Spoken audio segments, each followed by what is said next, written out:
তো হচ্ছে দেখো আমার ঠাম্মা যে আমাদের এখানে যে কীর্তন হচ্ছে অষ্টম প্রহর, সেই উপলক্ষে কিন্তু আমার ঠাম্মা প্রত্যেক বছর দেয়, মানে 10-এর দিকে, যেটা হলো পুরো মানে সবাই খাবে।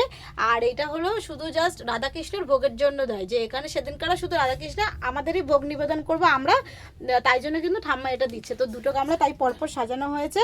আর ওদিকে ওই যে বাতাসা আছে, তো বাতাসাটা কিন্তু আজকে লুট হবে না, বাতাসা কালকে লুট দেবো, যেহেতু আজকে রাত্রিবেলা দিচ্ছে আর কালকে সকালে কিন্তু এটা ভোগ হবে। আরেকটা জিনিস দেখায়, আর হচ্ছে এখানে সব মানে A to Z আমাদের সব দিতে হয়, যে মানে আর এখানে তারপরে এই আমি ভোগ দেওয়ার পরে এই যে আমার গীতা আছে, গীতা, এই গীতা দান করি আসরে, একটা করি টাকা, একটা করি ফল, আর একখানা করি গীতা। আমি করি না, আমার মহাপ্রভু করেন, উনি দেন 10 হাত দিয়ে, আমি দেই 2 হাত দিয়ে। এইটাই আমার মানে আমার মনে যেটা আসে ঠাকুর আমার ঠিক সেটা পূরণ করে।